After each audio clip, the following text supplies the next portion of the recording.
الحمد لله نحمده ونستعينه ونستغفره ونؤمن به ونتوكل عليه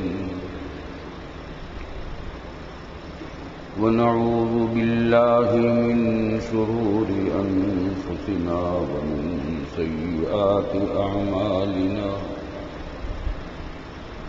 من يهده الله فلا مضل له ومن يضلله فلا هادي له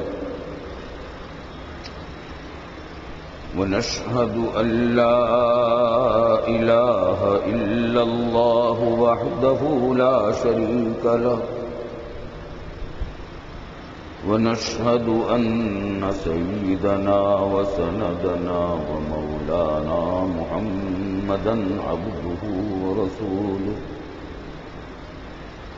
صلى الله تعالى عليه وعلى آله وصحبه أجمعين وسلم تسليما كثيرا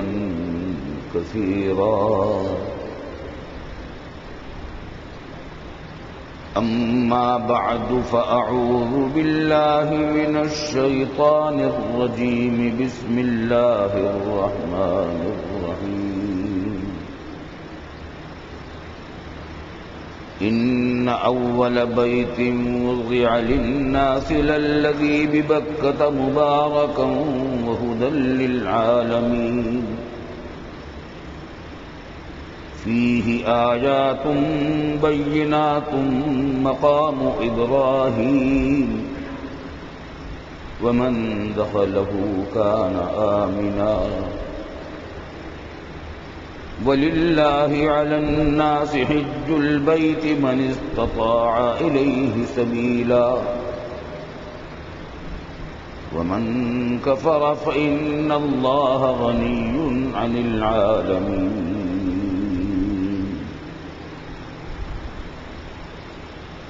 بزرگان محترم اور برادران عزیز، پچھلے کئی جمعوں سے اسلام کے 5ویں رکن فریضہ حج کا بیان چل رہا ہے۔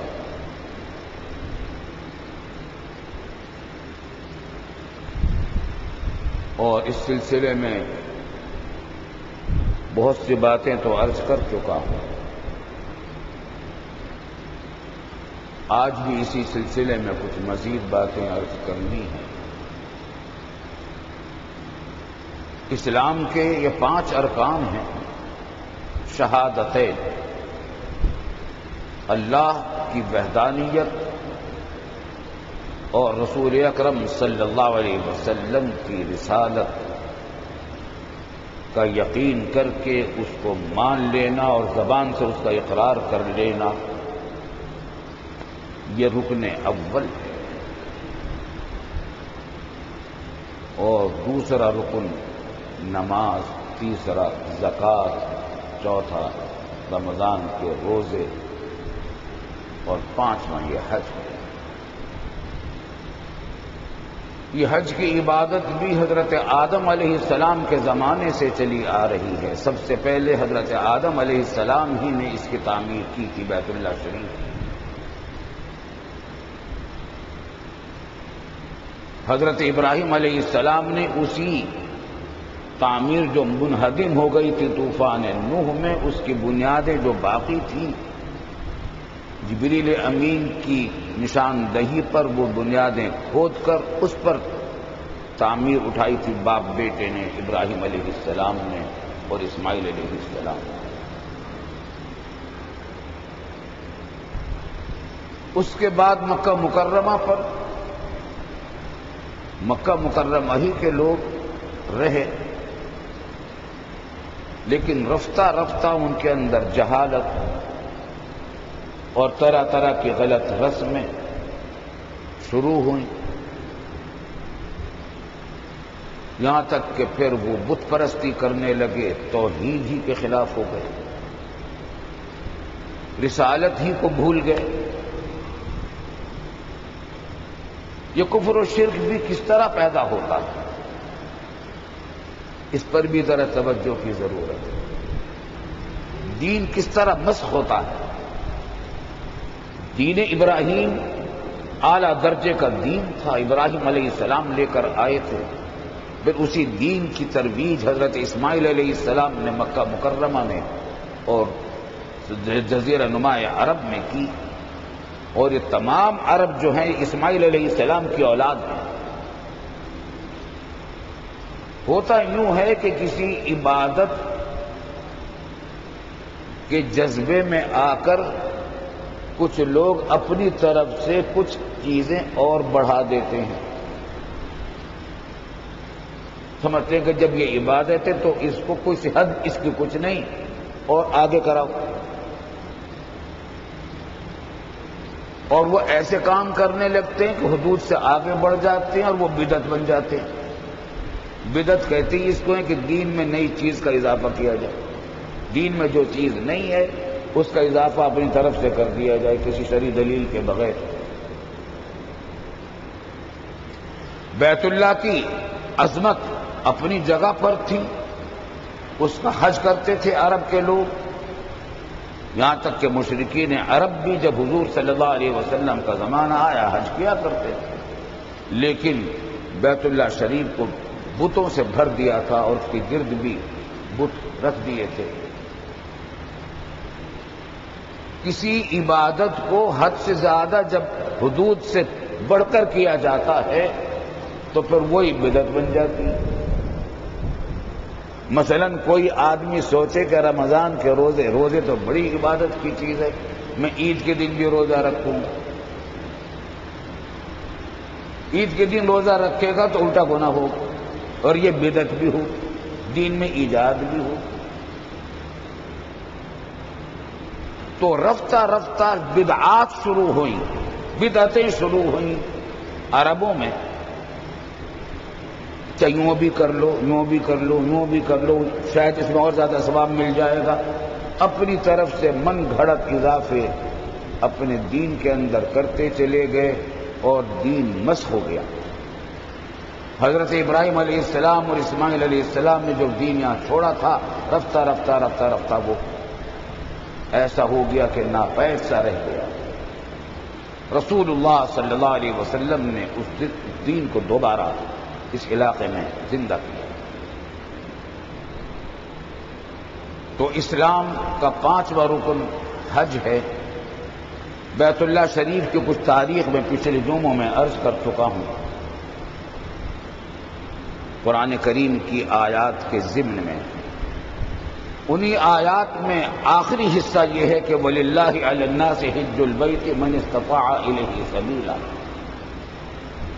اور اللہ کے لیے علی الناس لوگوں پر، وَلِلَّهِ اور اللہ کے لیے، علی الناس لوگوں پر، حج البیت فرض ہے بیت اللہ شریف کا حج۔ بیت اللہ کا حج فرض ہے، لیکن اسلام فطری مذہب ہے، فطری دین ہے، حدود کی رعایت ہر جگہ ہے۔ آگے فرما دیا گیا کہ من استطاع الیہ سبیلا، اسلام میں کوئی حکم انسان کو ایسا نہیں دیا گیا جو اس کی قدرت سے باہر ہو۔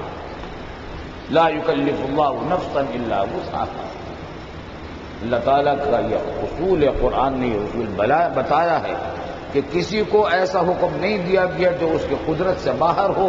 چنانچہ حج کا حکم بھی بتایا گیا کہ حج کی فرضیت کے لیے بھی ایک چیز شرط ہے، اس کے بغیر فرض نہیں ہوگا حج، اور وہ یہ کہ من استطاع الیہ سبیلا، جس کے پاس وہاں تک پہنچنے کی قدرت ہو، وہاں تک جانے کی قدرت ہو۔ بیت اللہ شریف تک جانے کی قدرت دو چیزیں ہیں، دو چیزوں سے حاصل ہو۔ ایک تو یہ کہ جسمانی طور پر اتنی طاقت ہو کہ وہ لمبا سفر کر سکے، دوسرے یہ کہ اس کے پاس اتنے پیسے ہوں کہ سواری کا سفر، سواری کا خرچہ وہ اٹھا سکے، پورے سفر کے دوران اپنے کھانے پینے کا خرچہ اٹھا سکے۔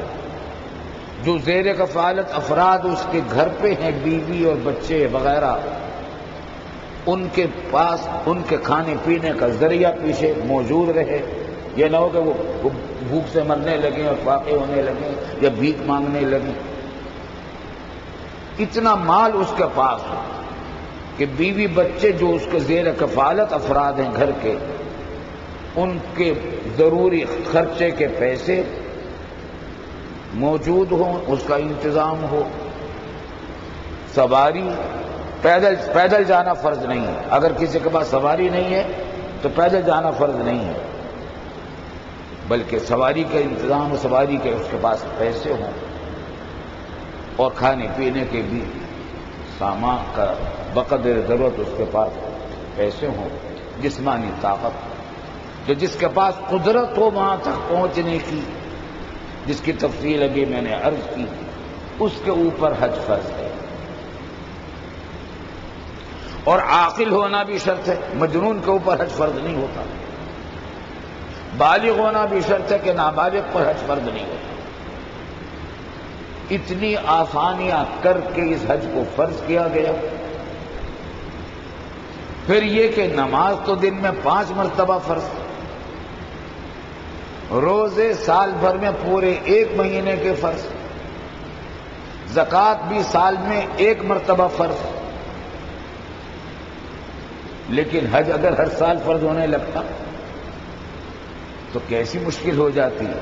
تو حج کو اللہ تعالیٰ نے یہ کیا کہ عمر بھر میں صرف 1 مرتبہ فرض کیا، 1 مرتبہ فرض ہے۔ اس سے زائد اگر کرے تو نفلی حج ہے، چاہے کرے اور چاہے نہ کرے، نہ کرے تو کوئی مواخذہ نہیں، کرے گا تو ثواب بہت ہے۔ اتنی شرطوں اور اتنی رعایتوں کے ساتھ حج کی فرضیت کی گئی۔ وَلِلَّهِ عَلَى النَّاسِ حِجُّ الْبَيْتِ مَنِ اسْتَطَاعَ إِلَيْهِ سَبِيلًا وَمَنْ كَفَرَ فَإِنَّ اللَّهَ غَنِيٌّ عَنِ الْعَالَمِينَ۔ لیکن پھر بھی اگر کوئی انکار کرتا ہے حج کا تو پھر اللہ کو بھی اس کی پرواہ نہیں ہے۔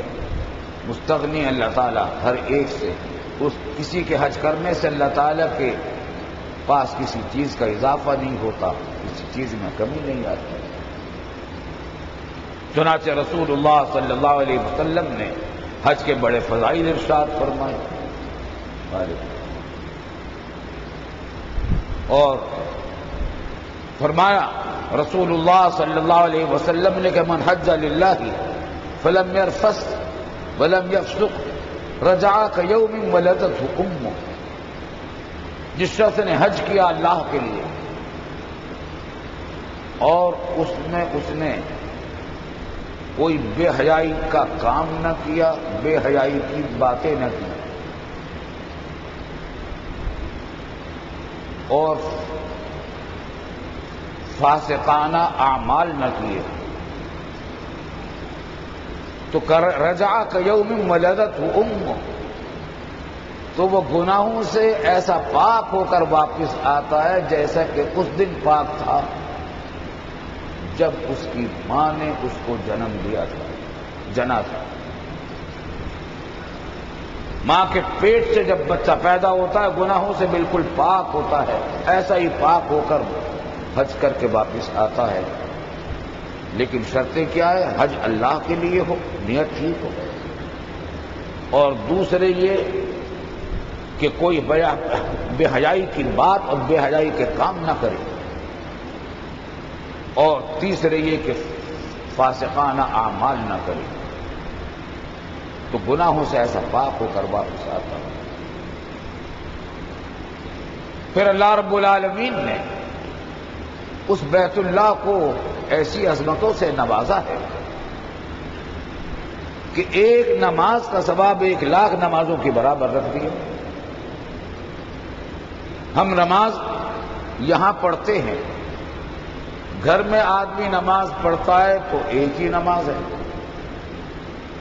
مسجد میں جماعت سے نماز ادا کرتا ہے تو کم سے کم 25 نمازوں کی برابر اور بعض صورتوں میں 27 نمازوں کی برابر ثواب ملتا ہے. اور جامع مسجد میں اگر نماز پڑھے تو ایک نماز کا ثواب 500 نمازوں کی برابر ہے. اور بیت المقدس جس پر آج کل ہماری بے حمیت کی اور بے غیرتی کی وجہ سے کافر قابض ہیں، یہودیوں کا قبضہ ہے، بیت المقدس مسجد اقصی، وہاں ایک نماز کا ثواب 1000 نمازوں کے برابر ہے. اور مسجد نبوی علیہ صاحبہ الصلاۃ والسلام میں مسجد نبوی میں نماز، ایک نماز کا ثواب 50,000 نمازوں کے برابر ہے. اور مکہ مکرمہ میں ایک نماز کا ثواب مسجد حرام میں 1,00,000 نمازوں کا ثواب ہے. تو وہاں قدم قدم پر اللہ کی نعمتیں ہیں اور انسان کے درجات بڑھتے ہیں. عبادتوں میں سب سے مشکل عبادت ہے بھی حج ہی، مشقت والی عبادت ہے. اس میں پیسے کا بھی خرچ ہے، محنت بھی ہے، محنت بھی ایسی کہ پردیس، آدمی پردیس میں ہوتا ہے، وہاں کی زبان سے واقف نہیں، وہاں کے راستوں سے واقف نہیں. پھر یہ کہ حج میں جو اعمال ہیں وہ اتنے سارے اور مختلف علاقوں میں بالکل نئے انداز کے جو عمر میں کبھی نہیں کیے تھے.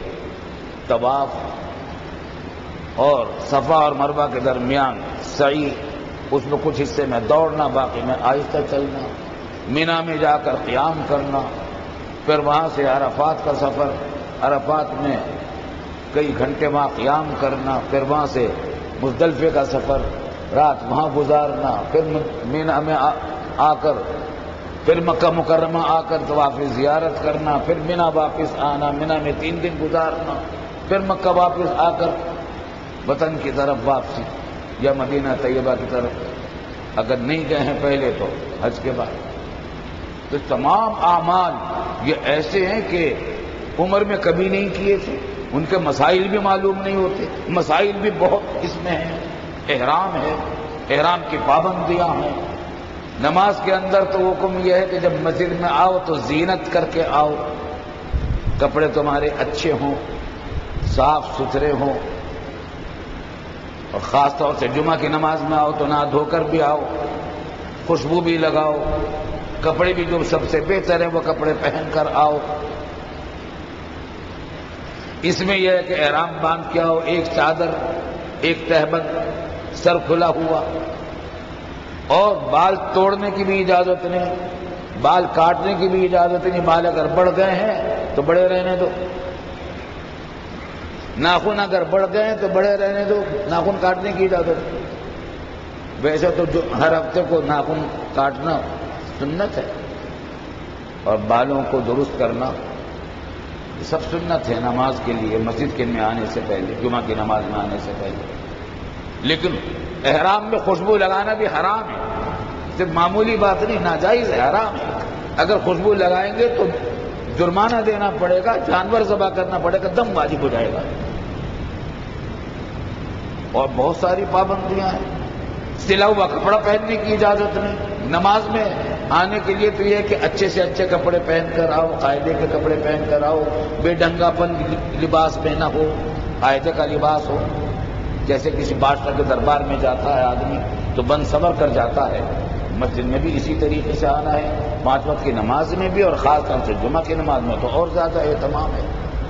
لیکن وہاں یہ نہیں ہے، بلکہ وہاں تو بس ایک ہی چادر ہے، ایک ہی تہبند ہے، سلا ہوا کپڑا پہننے کی اجازت نہیں، سر کو ڈھکنے کی اجازت نہیں، بال کاٹنے کی اجازت نہیں، ناخن کاٹنے کی اجازت نہیں، خوشبو لگانے کی اجازت نہیں. عاشقانہ انداز ہے وہاں. عاشق کی جو کیفیت ہوتی ہے، اپنے محبوب کے عشق میں جو سرگردان ہوتا ہے، عاشق وہ کیفیت ہوتی ہے حاجی کی. وہ بیت اللہ کے چکر بھی کاٹتا ہے، صفا اور مروہ کے درمیان بھی دوڑتا ہے، یہاں جاتا ہے، مینا جاتا ہے، عرفات جاتا ہے، مزدلفے جاتا ہے، مینا جاتا ہے، پھر مینا آتا ہے، پھر مکہ معظمہ، پھر مینا. ایک عاشق کا ایک مزاج ہے، اپنے رب کے رضا کے لیے یہ سارے وہ کام کر رہا ہے. تو مسائل بھی مشکل ہوتے ہیں، آسان نہیں ہوتا. اسی بات سے اللہ رب العالمین نے عمر بھر میں صرف ایک مرتبہ حج کو فرض کیا ہے. لیکن مسئلہ یہ ہے، حدیث میں بھی ہے کہ جو شخص حج کا ارادہ کرے تو اس کو چاہیے کہ جلدی کرے، تاخیر نہ کرے. شیطان یہ بہکاتا رہتا ہے کہ بھئی ابھی تو بچے چھوٹے چھوٹے ہیں، جب ان کی شادیاں کر لو گے تو پھر حج کو جائیں گے. بھئی ابھی تو مکان بنا رہے ہیں، مکان جب بنا کے فارغ ہو جائے گا تو حج کر لیں گے. فلاں کاروبار ہو رہا ہے، ذرا کاروبار کسی اور فلاں نتیجے تک پہنچ جائے تو حج کر لیں گے. جب بوڑھے ہوں گے تو حج کر لیں گے، ابھی تو جوانی کا زمانہ ہے. حالانکہ حج کی عبادت جو ہے در حقیقت اس عبادت کا مزہ جوانی میں ہے. بڑھاپے میں تو پھر دوسروں کے سہارے حج کرنا پڑتا ہے، مشقت ہے، بہت مشقت کا کام. تو یہ نوجوانی میں تو اس کا مزہ ہے، اور بہت ہی مزہ ہے. ایسا مزہ ہے کہ آدمی مست ہو جاتا ہے ان عبادتوں میں. صرف بیت اللہ شریف کو دیکھ کر ہی مست ہو جاتا ہے. بیت اللہ شریف ہی کیا چیز ہے. ایک کوٹھا ہے، ایک اونچا کمرہ ہے، کالے پتھروں سے بنا ہوا ہے. اس میں صرف ایک دروازہ ہے، کوئی کھڑکی بھی نہیں، کوئی روشن دان بھی نہیں. آرکیٹیکچر کا کوئی اس کے اندر بظاہر کوئی کمال نہیں ہے. اس کے اوپر غلاف خوبصورت سا چڑھا ہوا ہے، لیکن اس میں کشش کیسی ہے، کیسی اس کے اندر اس کو دیکھنے میں لذت کیسی ہے کہ اس کو دیکھنے سے دل نہیں بھرتا. جتنا بھی دیکھتے رہو. اچھا دیکھنا بھی ثواب ہے، اگر آدمی ثواب سے تھک جائے بیٹھ جائے تو دیکھنا بھی ثواب ہے. جتنی مرتبہ دیکھے گا ثواب ہوگا. اور دیکھتے دیکھتے آدمی کبھی تھکتا نہیں، دل نہیں بھرتا. اور یہاں آنے کے بعد اور تڑپتا رہتا ہے بیت اللہ شریف کو دوبارہ دیکھو. صرف دیکھنے کے اندر جب وہ لذت اللہ رب العالمین نے رکھی ہے. ایسی کشش ہے جیسے مقناطیس میں کشش ہوتی ہے. آپ ذرا تصور تو کریں کہ یہ زمانہ اب حج کا چل رہا ہے، حج کے مہینے سے، اور آج سے ہماری PIA نے حج آپریشن شروع کر دیا. آج پہلی فلائٹ ہمارے حاجیوں کو لے کر جا رہی ہے حج کے لیے، اور یہ سلسلہ اب چلے گا تقریباً 2 مہینے تک، اس سے بھی کچھ زیادہ. حج سے پہلے آپ ذرا تصور تو کرے کوئی آدمی ایسی جگہ ہو جہاں وہ سارے سفر کرنے والے حج کو جانے والوں کو دیکھ سکے، تو محسوس کرے گا کہ ایک ہی بیت اللہ شریف جو یہ مقناطیس ہے اور لوگوں کو ہر طرف سے کھینچ رہا ہے. امریکہ سے، آسٹریلیا سے، چائنا سے، افریقہ سے، یورپ سے، ایشیا سے، پوری دنیا کے لوگ دوڑے چلے جا رہے ہیں بیت اللہ شریف کی طرف. ہوائی جہازوں میں اڑ کر، پانی کے جہازوں میں چل کر، بائی روڈ سفر کر کے، ریلوں کے ذریعے، موٹروں کے ذریعے، اور بہت سے لوگ پیدل بھی رواں ہیں، بیت اللہ شریف کی طرف روانہ ہو گئے. یہ کشش رکھی ہے رب العالمین نے اس بیت اللہ میں. نعمت اتنی بڑی ہے کہ اس کا کوئی بدل نہیں ہے. پھر یہ کہ یہ حج کا فریضہ ایسا ہے کہ کسی اور بڑی سے بڑی عبادت سے یہ ادا نہیں ہوتا. کوئی یہ چاہے کہ میں اس کے بدلے میں نمازیں دگنی پڑھ لوں گا، یا روزے اور 20 گنا زیادہ رکھ لوں گا، یا روپیہ بہت صدقہ خیرات کر دوں گا، جتنا خرچ حج میں ہوگا اس سے 50 گنا زیادہ خرچ کر دوں گا اللہ کے راستے میں. کچھ بھی کر لو ان کا ثواب تو ہو جائے گا ان عبادتوں کا. حج کی فرضیت کا سوال پھر بھی ہوگا کہ ہمارا فریضہ تم نے کیوں نہیں ادا کیا. چنانچہ رسول اللہ صلی اللہ علیہ وسلم نے فرمایا کہ من لم یمنعہ حاجت ظاہرہ، او سلطان جائر او مرض حابس ولم يحج فليمت ان شاء یہودیا وان شاء نصرانیا. فرمایا کہ جس شخص کو حج سے نہیں روکا فقر و افلاس نے یا ظالم حکومت نے یا سخت مرض نے حج کو جانے سے نہیں روکا، یعنی استطاعت اس کے اندر حج کو جانے کی ہے، پھر اس نے حج نہ کیا یہاں تک کہ مر گیا، تو اب اللہ کو پرواہ نہیں ہے کہ چاہے وہ یہودی ہو کر مرے یا عیسائی ہو کر مرے، اللہ کو پرواہ نہیں.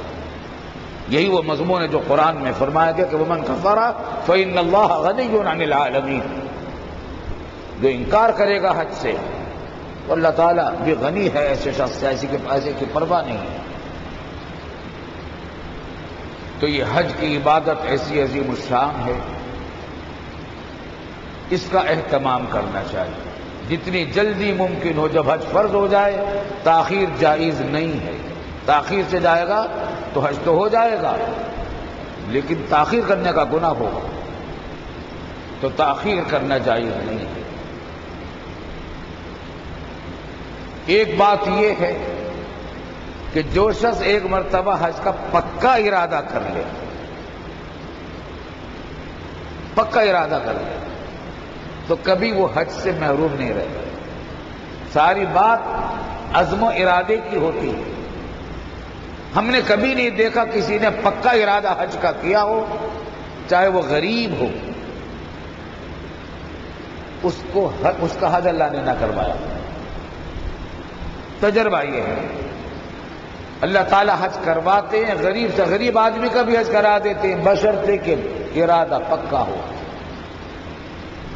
میں ایک واقعے پر اپنی بات کو ختم کرتا ہوں، اپنا ہی واقعہ ہے اور ہر سال یہ واقعہ سنا دیتا ہوں. بہت سے لوگوں کو اس واقعے کی وجہ سے اللہ نے حج کروا دیا. ہمارے والد صاحب رحمۃ اللہ علیہ بار بار حج کو گئے. جب وہاں سے واپس آتے تھے تو وہاں کی جب باتیں سناتے تھے تو دل تڑپتا تھا حج کے شوق میں. ایک مرتبہ یہ سن 63 کی بات ہے، میں نے عرض کی کہ میرے واسطے دعا کر دیجیے. اس زمانے میں میری شادی ہو چکی تھی، ایک بچی بھی گود میں تھی اور دارالعلوم سے میں فارغ التحصیل ہو چکا تھا اور اسباق بھی پڑھانے شروع کر دیے تھے دارالعلوم میں. میں نے کہا کہ حج سے واپس آئے وہاں کی باتیں سناتے رہے تو میں نے عرض کیا کہ آپ میرے لیے بھی دعا کر دیجیے، اللہ تعالیٰ مجھے بھی حج کرا دے. تو والد صاحب سنجیدہ ہو کر بولے تمہارے لیے دعا نہیں کروں. میں لرز گیا. اتنا مہربان باپ جو میرا شیخ بھی ہے، میرا استاذ بھی ہے، باپ بھی اتنا مہربان ہے اور درخواست بھی میں دنیا کی نہیں کر رہا، حج کی درخواست کر رہا ہوں، دعا کے لیے کہہ رہا ہوں. کہتے تمہارے لیے حج کی دعا نہیں کروں گا. لرز اٹھا، میں پریشان ہو گیا. میں نے کہا کیا بات ہے؟ فرمایا تمہیں حج کا شوق نہیں ہے، تمہیں حج کا شوق نہیں ہے. میری آنکھوں میں آنسو آ گئے. میں نے کہا مجھے تو اتنا شوق ہے، میں راتوں کو بسا اوقات جب آپ کی باتیں سنتا ہوں تو میں راتوں کو روتا ہوں. تو میں نے اتنا شوق نہیں.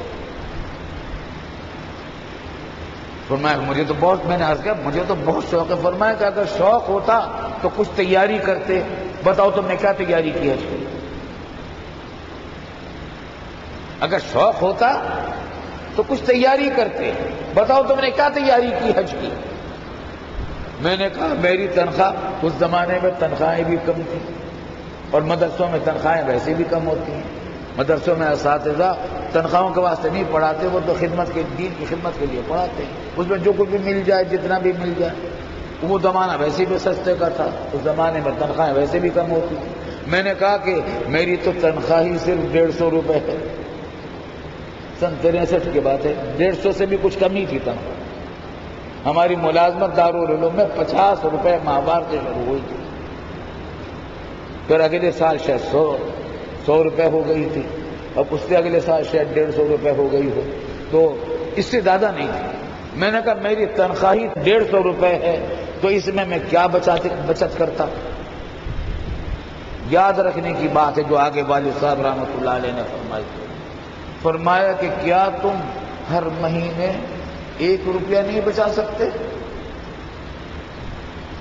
مہینے میں 150 روپے میں سے کیا 1 روپیہ بھی نہیں بچا سکتے؟ میں نے کہا بچا سکتا ہوں۔ فرمایا کہ بتاؤ کتنے روپے جمع کیے؟ 1 روپے کے حساب سے سال بھر میں 12 روپے تو یہی ہو گئے، 3 سال سے تم مدرس ہو تو 36 روپے تو جمع کیے ہوتے، 36 روپے دکھاؤ مجھے جمع کیے تم نے؟ نہیں کی۔ فرمایا کہ جب بھی میں کہہ رہا ہوں تو میں شوق نہیں حج کا، اگر شوق ہوتا تو حج کی تیاری کرتے۔ اور تمہاری بہن جس کا انتقال ہو گیا، ہماری سب سے بڑی بہن کا انتقال یہیں کراچی میں ہوا، 38 سال کی عمر میں انتقال ہوا، چھوٹے چھوٹے بچے چھوڑ کر اللہ کو پیاری ہو گئی۔ غربت اور افلاس کا زمانہ گزرا ان پر، بہت غربت اور افلاس کا زمانہ گزرا، تو حج ان پر فرض بھی نہیں تھا، انتقال ہو گیا۔ فرمانے لگے کہ تمہاری اس بہن کا جو حال تھا تمہیں معلوم ہے، اس کے سامان میں سے ایک بٹوا نکلا تھا چھوٹا سا کپڑے کا، اس کے اندر 35 روپے نکلے تھے، اور ایک پرچہ پڑا ہوا تھا کہ یہ میں نے حج کے لیے جمع کیے، حج کے لیے جمع کیے۔ فرمایا اس کی نیت سچی تھی، پکی تھی، ارادہ پکا تھا حج کا، اللہ نے اس کا حج اس کے مرنے کے بعد کروا دیا۔ وہ پیسے لے کر میں مکہ مکرمہ کا جب حج کے لیے گیا تو چونکہ اس پر حج تو فرض نہیں تھا، وہ تو حج تو فرض نہیں تھا، تو میں نے اس کی طرف سے وہیں کے ایک آدمی سے کہا جو مکہ مکرمہ ہی میں رہتا تھا کہ تم میری بیٹی کی طرف سے حج کر دو، یہ خرچہ ہے۔ وہاں کے خرچے کے لیے 35 روپے کافی تھے، وہاں سے مینا جانا، مینا سے عرفات، عرفات سے مزدلفہ، مزدلفہ سے پھر مینا، مینا سے مکہ، یہ اس زمانے میں 35 روپے کافی تھے۔ فرمایا کہ میں نے اس کی طرف سے 35 روپے میں حج بدل اس کے پیسوں سے 35 روپے میں کروا دیا۔ تو دیکھو وہ کتنی غربت کی زندگی گزار کر گئی ہے، مگر مرنے کے بعد اللہ نے اس کا حج کروا دیا، کیونکہ اس کا ارادہ پکا اور پکا تھا۔ تو پھر میں نے سوچا کہ میں تو 1 روپے سے زیادہ جمع کر سکتا ہوں روزانہ ہر مہینے، چنانچہ ہم نے بقدر ضرورت جتنا جمع کر سکتے، کبھی 5 روک لیے، کبھی 10 بچا لیے، مہینے بھر میں جمع کرنا شروع کیا۔ اس زمانے میں پانی کے جہاز سے حج ہو جاتا تھا 1500 میں، اور ہوائی جہاز سے حج ہو جاتا تھا 3000 میں۔ اللہ نے کچھ قرضہ لینا پڑ گیا، اگلے سال اللہ تعالیٰ نے ہوائی جہاز سے حج کروا دیا۔ اور جب وہاں میں نے حج میں حاضر ہوا، بیت اللہ شریف کے پردے کو پکڑ کر ملتزم پر میں نے اللہ سے درخواست کی تھی کہ یا اللہ میرے اوپر قرضہ ہو گیا، میرے اوپر قرضہ ہو گیا، اس قرضے کو آسانی سے ادا کروا دیجیے، اور آئندہ کبھی مجھ پر کسی کا قرضہ نہ ہو، مجھے قرضے کی ذلت سے بچائیے۔ اللہ رب العالمین نے وہ دعا ایسی قبول کی، وہاں تو دعائیں بہت قبول ہوتی ہیں، کہ وہ دن ہے آج سن 64 کی بات ہے، یہ سن 64 میں کیا ہے، وہ دن ہے اور آج کا دن ہے۔ آج تک میں کسی کا 1 پیسے کا مقروض نہیں، کبھی قرضہ نہیں ہوا، کبھی نہیں ہوا۔ آج میری آنکھ بند ہو جائے تو میرے وارث ہو تو کوئی مطالبہ کرنے والا نہیں ہے کہ تمہارے باپ کے اوپر کوئی قرضہ تھا۔ تو اللہ تعالیٰ نے حج کے معاملے میں تو ایسا رکھا ہے، ارادہ جب کر لیتا ہے اللہ تعالیٰ کے راستے میں، پکا ارادہ کر لیتا ہے، حج کرا دیتا ہے۔ مجھے ہر سال کئی حضرات ملتے ہیں کہ آپ نے آپ کے والد صاحب نے جو واقعہ سنایا تو میں نے اس دن سے وہ گرہ میں باندھ لیا تھا پھر اللہ تعالیٰ نے حج کرا دیا، میں حج کر کے واپس آیا ہوں، اس واقعے کی بدولت میں نے حج کیا ہے۔ تو بھائی یہ پیغام ہے حج کا۔ اللہ تعالیٰ سب ایسے حضرات کو جن پر حج فرض ہے حج کی توفیق عطا فرمائے۔ وآخر دعوانا ان الحمد للہ رب العالمین۔